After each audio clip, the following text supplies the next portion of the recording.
At the end of the day filled with adventures, we arrive at the Summer Palace. It covers an area of approximately 3 square kilometers and comprises lakes, gardens and palaces.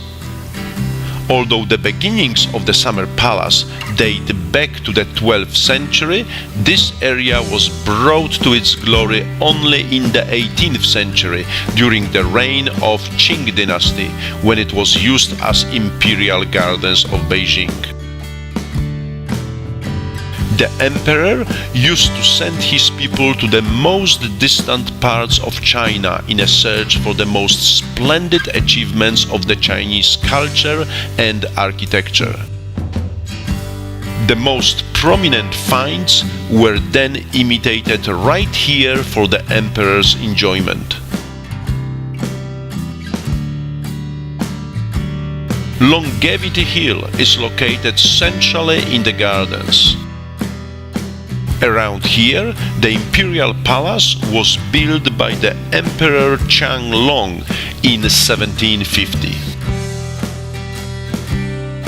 The design of the palace was based on an old Chinese legend about 3 divine mountains in the East Sea. 3 islands artificially made on Kunming Lake were meant to represent the 3 divine mountains.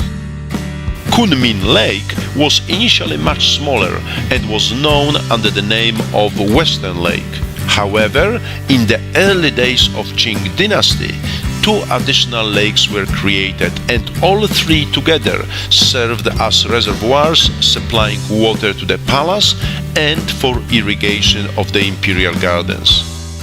They were collectively named Kunming Lake. One of the more prominent and more beautiful structures of the Summer Palace, found on the shores of the lake, is the Marble Boat, a pavilion built from marble at the time of construction of the palace and called the Boat of Purity and Ease. Another beautiful and richly decorated feature of the palace is the long corridor. Measuring in total 728 meters in length, this covered walkway was built for the emperor's mother, so she could enjoy long walks along the lake protected from elements. The walkway stops at the gate for greeting the moon, and it is decorated with more than 14,000 paintings. In accordance with Chinese tradition, the balance in life is brought by the combination of water, plants and earth. Both water and plants were plentiful in the Summer Palace.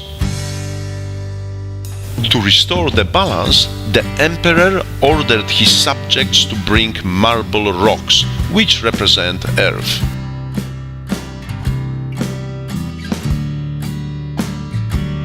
Despite its splendor, the Summer Palace could not offer all the luxuries expected by the imperial family.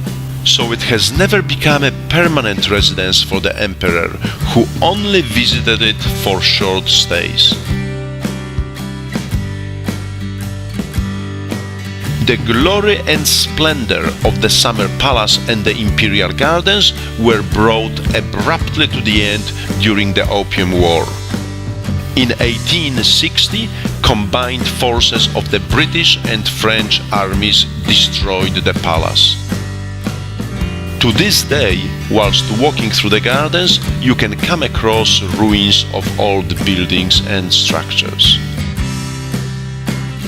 Despite enormous financial effort, only a small part of the original Summer Palace could be brought back to its former beauty.